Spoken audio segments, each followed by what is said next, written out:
Hey guys, what's up? It's Lionon. It's been a while, but that's okay. We're gonna film a mock showcase today. Today, I'm gonna show you guys my custom LEGO side-loading garbage truck. Let's get started. The cab is a Force by Lowrider Classic 104. The rear is manufactured by Nickel Systems and is the Trasher Thrasher Side-Load V3.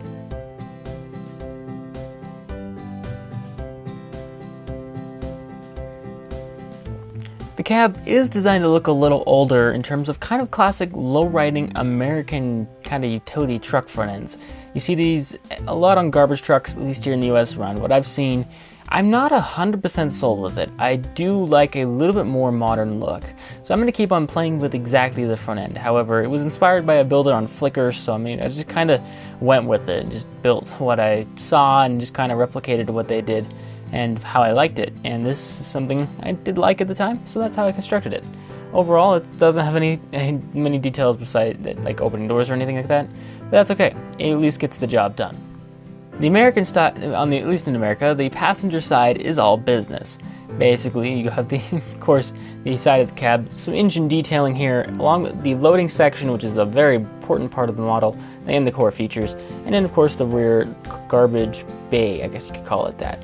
So yeah, this is what the whole thing looks like. Let's take a closer look at this area in here really quickly. Here's a closer look at the loading arm area. So the arm I've seen two different types of arms, and they have to always have some sort of up articulation and an outward articulation.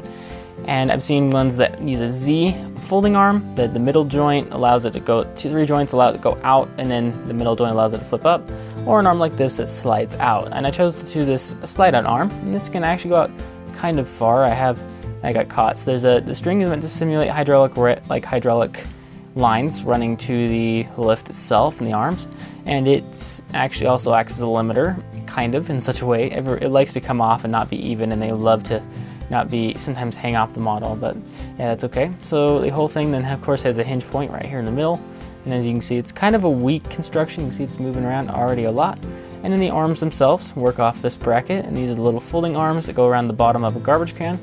And then this little kind of, this is curved down here, and then up here on top it's flat. It's hard to see on this angle, but essentially the garbage can will rest, the lip of it rests underneath this flat part, so it doesn't come out the top. So essentially it'll kind of jiggle around a little, but it won't actually fall down. And that's what's useful about this. I bring a garbage can in here.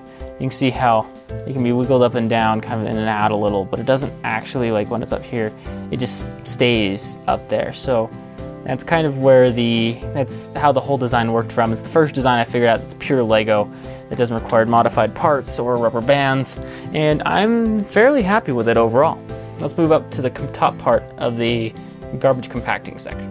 Alright, so here you can see I got some preloaded kind of garbage, and here is the loading bay that goes into the garbage chamber back here, and there's also the compactor. Now this actually works. It's a two hinge design, and it just pushes back in like so, and it does get fairly full. This is just free floating, and there's some rubber bands in the base here. I'll get a better angle of those in just a second, but if you look down on the inside, it's not too special in there. I mean, the lighting isn't really agreeing with me, and the bed wants to dump now. And of course, this looks very unprofessional, but that's okay. And you can see that's kind of what it looks like back in there. It gets pretty dark pretty quickly. Maybe if I put the back, not really much light coming in. That's okay. You get the basic idea. I would assume so. As I'm dropping garbage out the back. You know what? Improv. That's normally doesn't land up there. Oh yeah, that was satisfactory. I don't know. Let's bring it back. Let's bring the camera back down. We'll take a look at the back. The back is not utterly overly complicated by any means. There's just a little bumper bar that's not even really protruding far enough to be that effective. Down here with a little step and some lights. Of course, as always, the warning light up here, I want to change it out for a dome light on a clip. But yeah, and I do wish this was more orange and at least had the gray stripe running through here. I'll figure some stuff out. I really should have the gray stripe up here too. I did not even think about that when I was building that, but yeah. The door just opens up and there's just tiles inside the whole way up, and as you can see, it's a pretty tall, it's a fairly good sized chamber. I mean, it's what you'd expect roughly for a garbage truck of this size.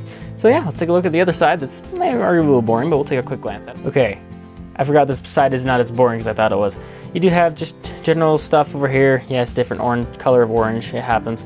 There's a little simulated, like inside really it'd be sloped just as a means of help reflect garbage down, but it's just an exterior detail, doesn't transfer the inside. But there's also a shovel and a broom located here, and some various other details underneath here. Don't ask me what's going on with the transcolor piece. The guy I based this off, the design I based this off of, the guy builder put one there, so I just did it myself. And there's some other stuff here, you know, yeah. And so, yeah, I mean, what you see is what you get. That's the other side of the engine detail, and the other side of the cab, and so on and so forth. All right, we're going for the dump here. Hopefully nothing spills onto the floor all crazy and making a mess, but we'll try. So there's the real tailgate. I think there's, if I remember right, there's two studs connecting down the body. And if you're wondering, the folding arm does come with it. One piece. So close. Rogue 1x1 round dark bluish gray plate. You know, thing comes back down, connects back down to the chassis. That's what allows the whole thing to be picked up. It's just a click hinge, and yeah, there you go. Got some. They don't want to be in frame, they're camera shy. That's okay, they get to be.